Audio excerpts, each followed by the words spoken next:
From Atlanta News First Plus, this is Sports Tonight.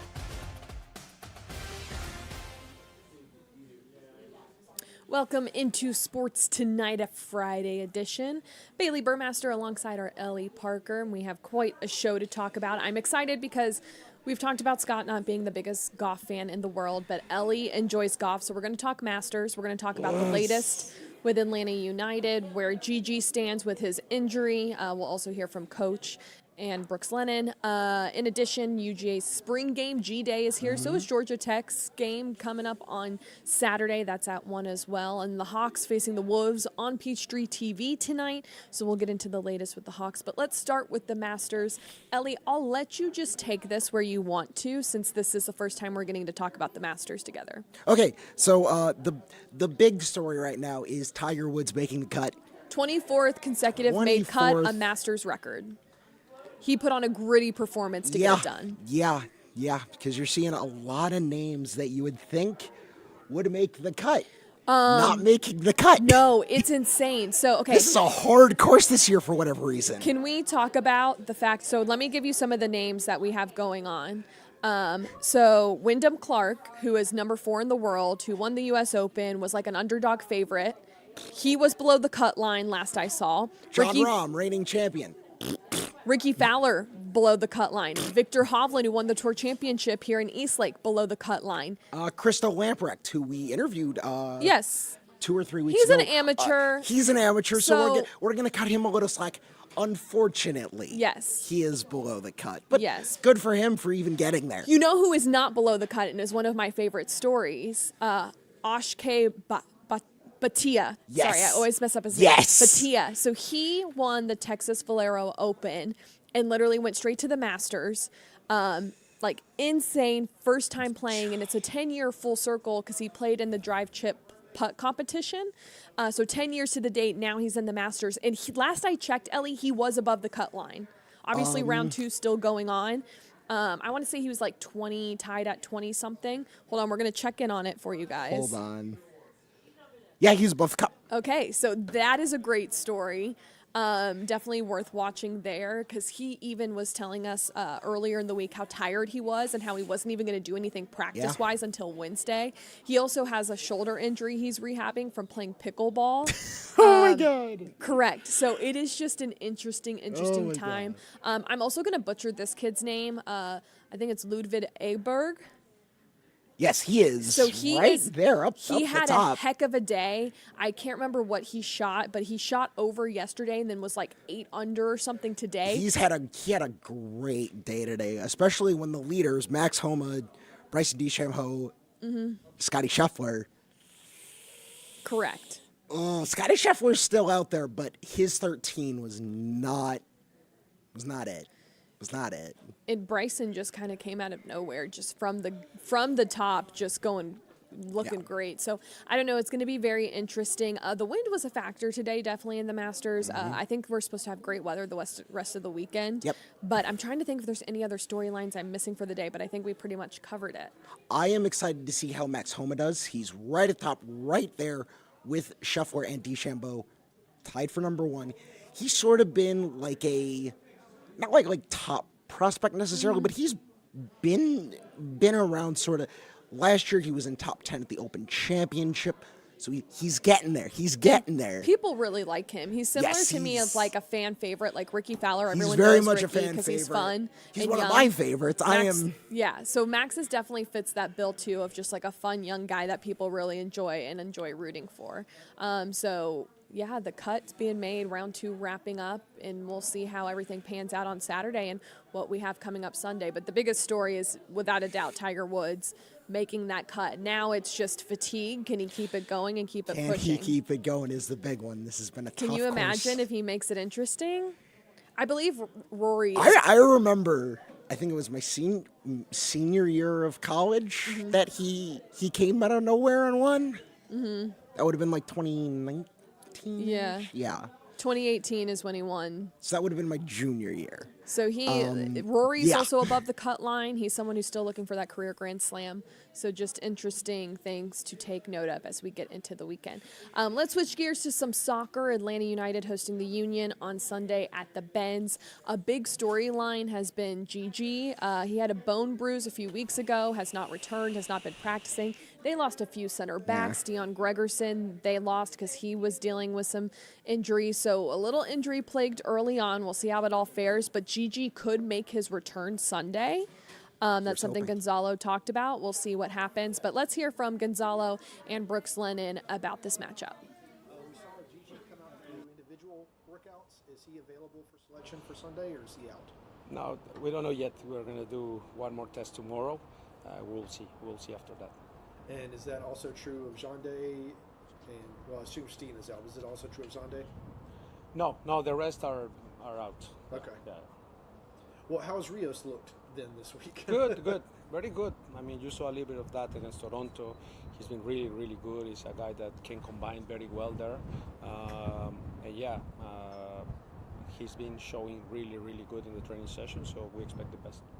I know that you appreciate the depth of the team and like the depth of the team, but is it slightly frustrating that the injuries are starting to pile up again, similar to 2 years ago? Well, at any moment, injuries, especially when there are significant injuries, I think it's disappointing and frustrating. But honestly, I think that is also a good opportunity for some other guys to come here and show in a home match that they want to compete. So yeah, for me it's part of football, and we need to adapt and move on. You've talked about the leadership group this season a few times. How important are they in moments like this where you do have the injuries? Yeah, it's very important. I think. I mean, we're okay. It's not like I want to sound pessimist or something. We're okay. We're in a good moment. The players are doing very good in the training sessions. They're doing everything they can. They're understanding the tactics. They're training hard. So we are good. Of course the injuries, are part of this, but the leadership group is doing a very good job. I think they are keeping not just the motivation and the fun and this, because that's easy to do, is the commitment. It's not even the motivation, because commitment is bigger than motivation. Motivation is for amateurs, professionals. They have commitment. Even when they're not motivated, they have to do their jobs. So keeping that mentality in the locker room is very important, and I think that the leadership group is doing a very good job on that. Talk about Philadelphia. I think a lot of times we focus on their press, but how do they test you? How do they test your defensive side?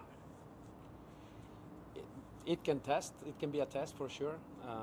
If we allow them to test us, right? If we allow them to control the type of game we're playing, I think they can hurt us for sure.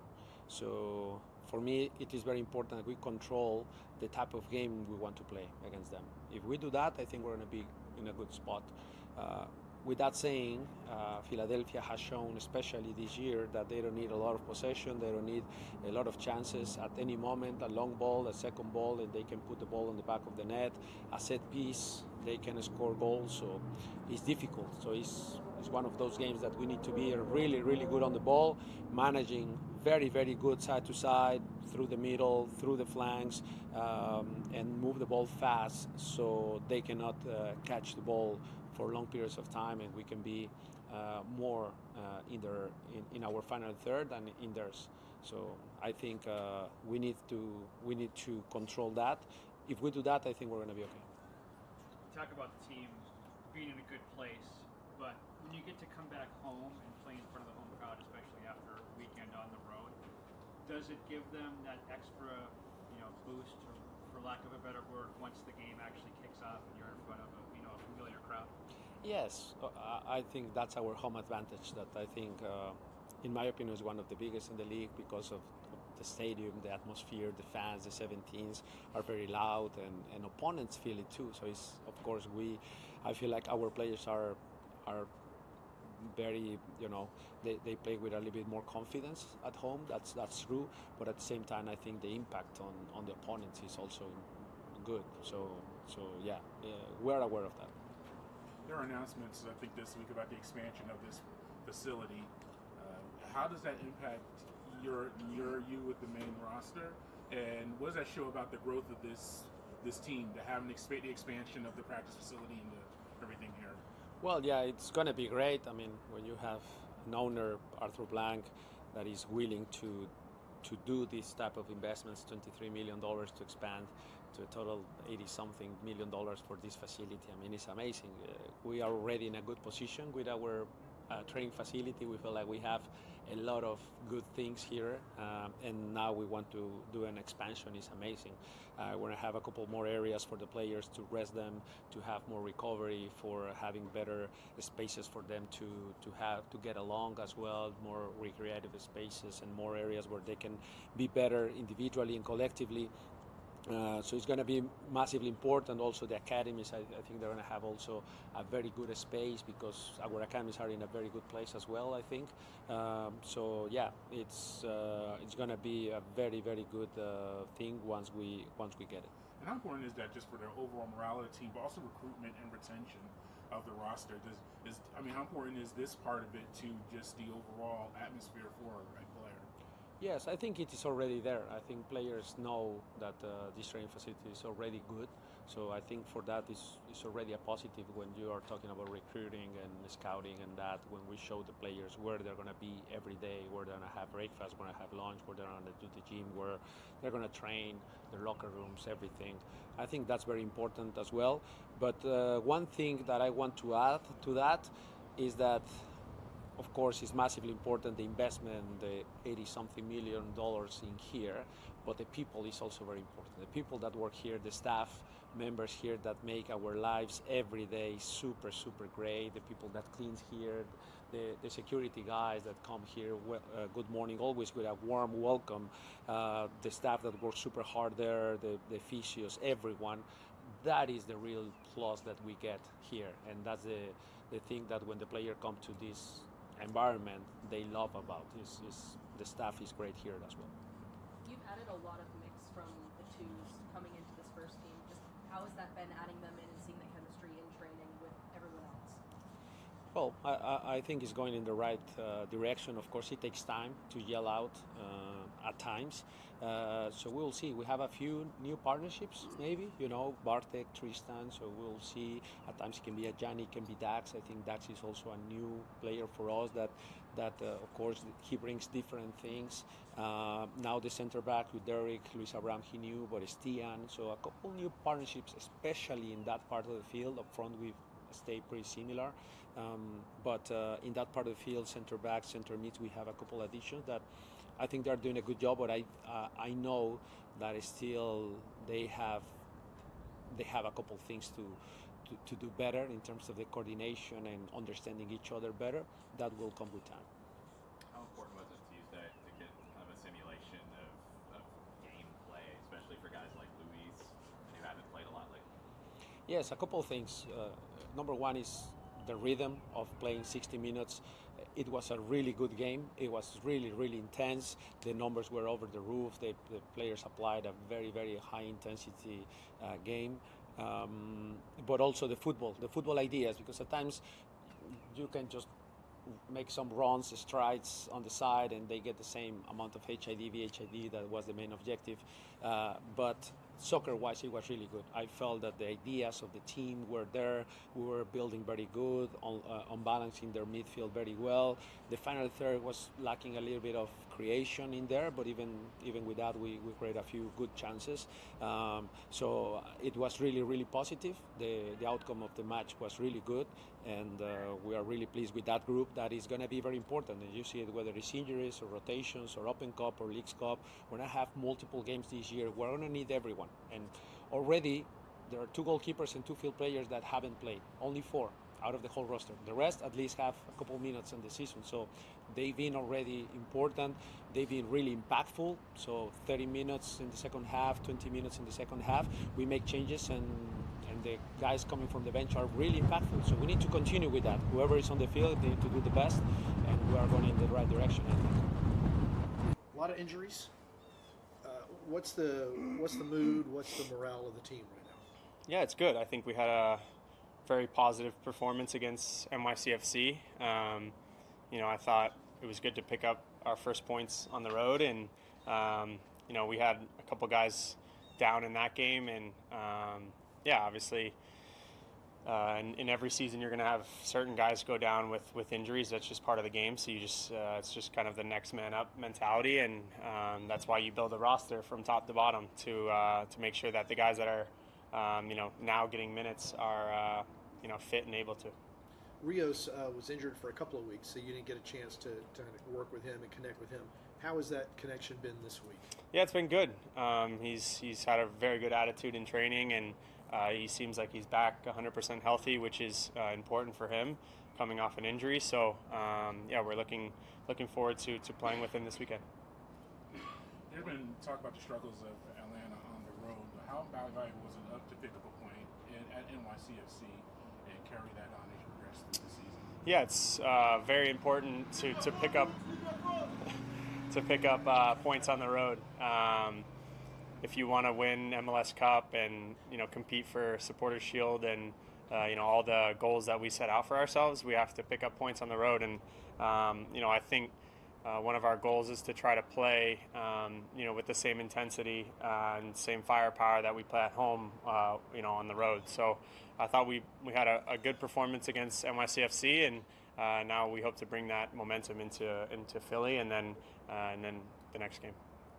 When you're facing Philly, we talk a lot about their press and what that does to you in possession. What are the challenges that they bring?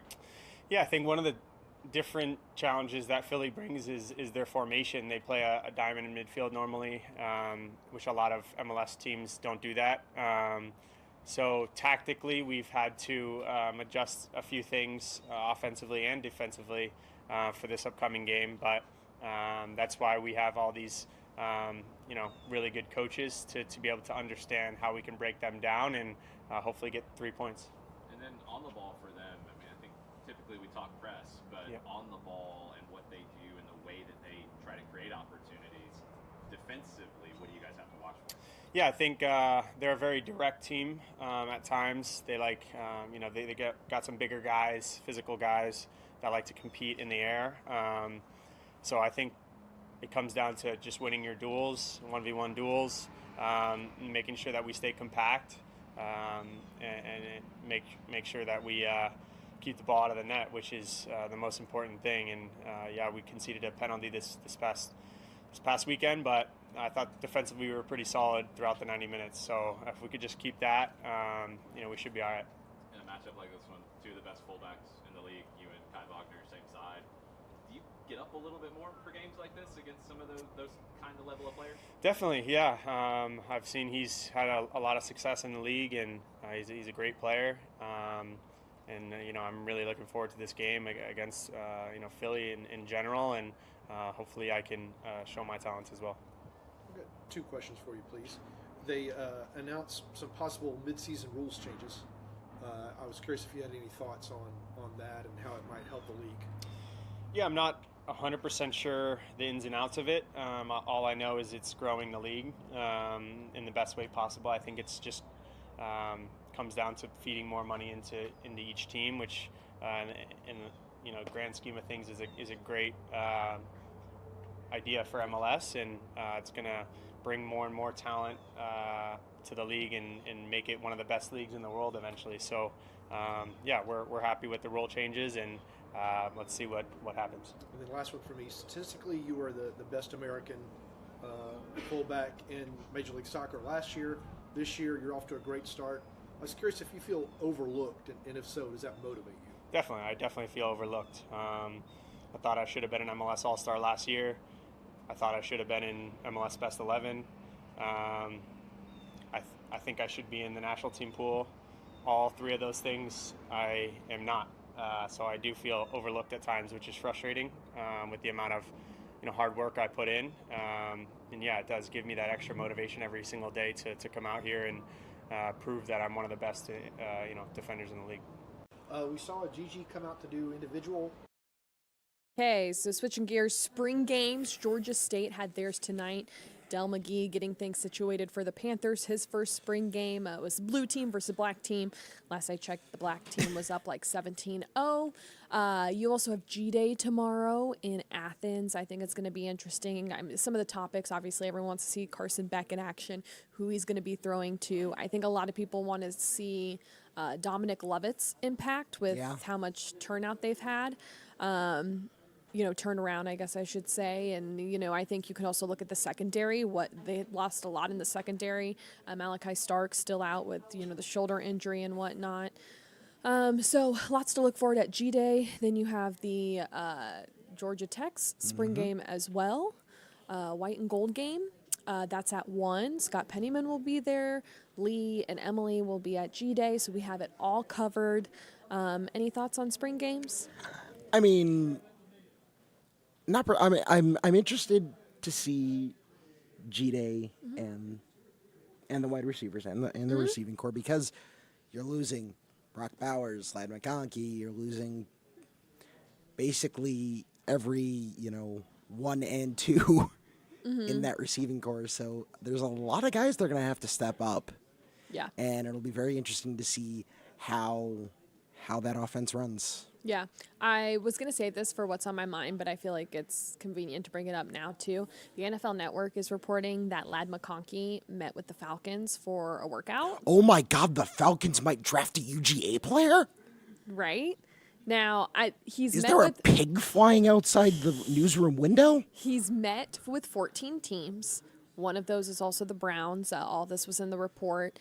Anyone who's been keeping up with Ladd McConkey during this, because the draft is in 2 weeks. That's crazy. 2 weeks. Oh my God. But he went to the Combine, Senior Bowl.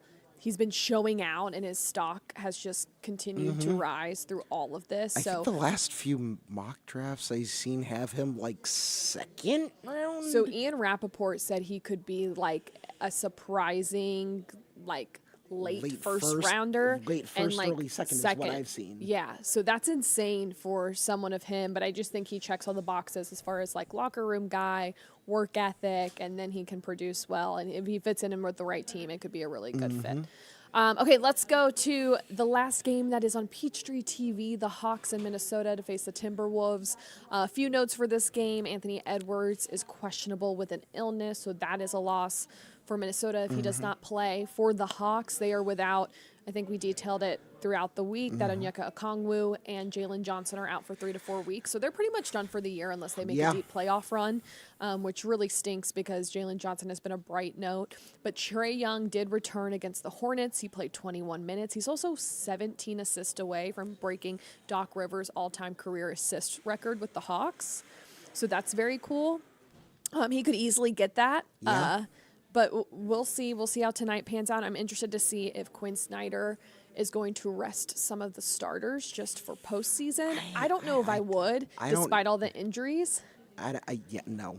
Yeah, I just don't think I would. But all of this to say, so they play the T-Wolves tonight and then the Pacers for a matinee on Sunday, I believe.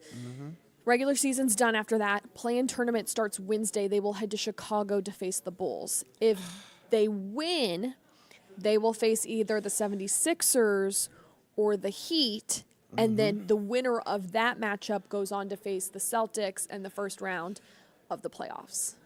Why do the team I cover and the team I like both just exist in this NBA purgatory? I'm from Chicago. I'm a Bulls fan.